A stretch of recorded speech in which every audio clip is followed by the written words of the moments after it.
Fani Willis basically is the embodiment of a corruption machine. You know, when you hear about her and you hear the various commentaries on shows and the like, you think to yourself, my God, they act as though she's just this delightful, wayward, love-struck, romantically inclined lady who decided to set up her boyfriend maybe by throwing him a few bones and so they could go on trips. That's not it. That's not it. The fact that she had, let me say this very, very clearly, the fact that she had her boyfriend, her lover, her whatever, the fact that she had him on the payroll doesn't mean per se anything involving conflict of interest. Nothing.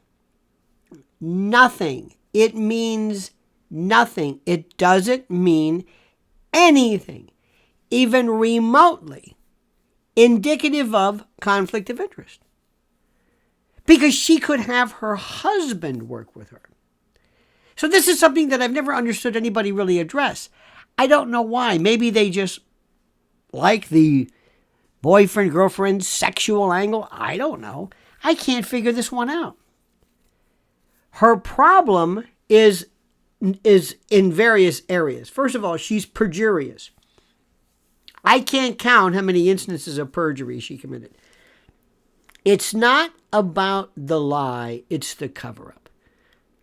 It's not the fact that she hired Nathan Wade, it's the fact that she lied about when the relationship started, which for the most part is unimportant. It's unimportant. It doesn't matter when the relationship started until she lied about it. Then it became material. She said 2022. It was before that. It didn't matter. Fani Willis could have gone before Judge McAfee and said right off the bat, listen, let me explain something to you, Judge. This is my boyfriend. He's marginally talented, doesn't really know his way around the traffic court, much less this, but I hired him.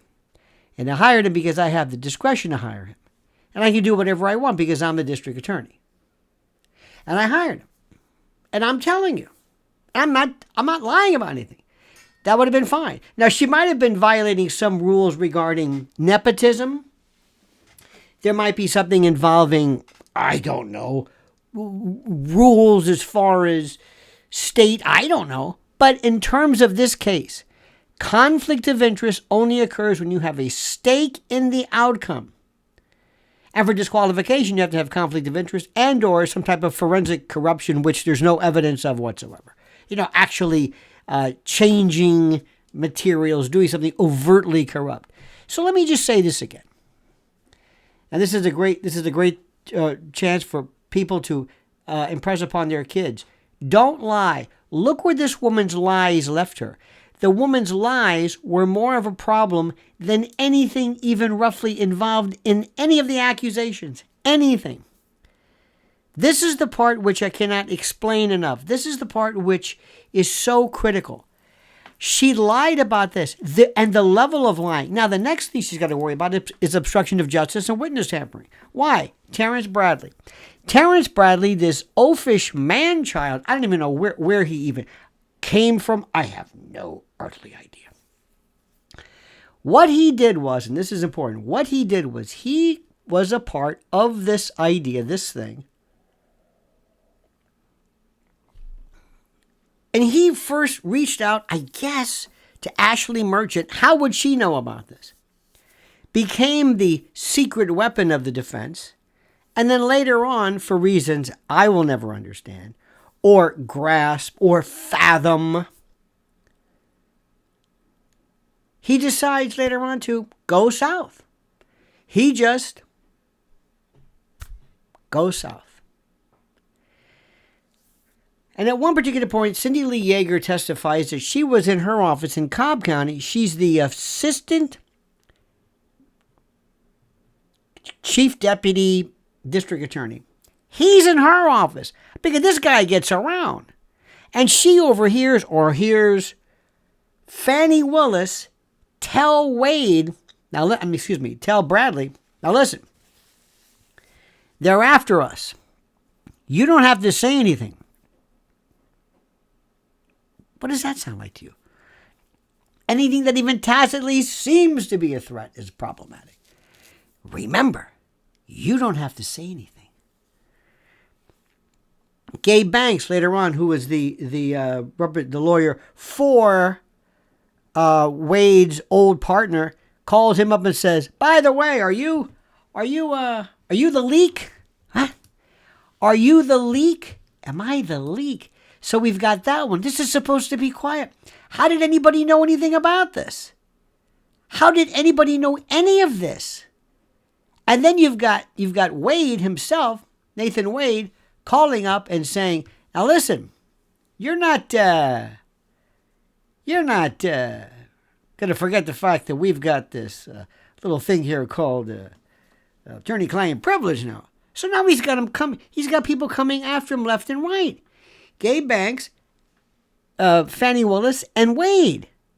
So you have that happening. Plus, so let me just say, obstruction of justice, at least on her part, and you could also show some kind of ancillary cooperation. Witness tampering, I think obstruction of justice will pretty much carry everything, and the perjury. Remember, all of this started from this ridiculous story. She even got her old man, her father, to come in there and perpetuate this notion about, well, Judge, you know how we black people, we love to have all this cash hanging along. We don't believe in banks and checks, and because we're black people, and I always taught my daughter, because years ago when they didn't let me pay for a $10 bill using an American Express, I said, by God, I don't even understand this story. I said, where are we going with this? And then Wade this guy's got a problem with his divorce. I don't know if that's completely, I know there was some kind of resolution either in the offing or planned, but this guy, I hope he didn't. There was some talk about him changing information, altering information on interrogatories and the like regarding, income. Did his ex-wife, did Joycelyn Wade know about this? You made almost $1 million. What? You never told me this. I mean, all of this started. All of this became part of the record when Fani Willis and her corruption machine took off. That's the thing you've got to remember. She brought this on herself. And the only way for there to be justice is for her not only to be disqualified, but to be indicted, arrested, charged, have her lose her license. She's perjured herself as both as an officer of the court and a district attorney. Before the court, before Fulton County, before everyone. She is as corrupt as they get. And something tells me we haven't heard the end of this. All right, dear friend, what do you think? Put your thoughts and comments down. What do you believe will happen with this story? Thanks for watching. Please subscribe to the channel. Please make sure you like these videos and comment as you see fit.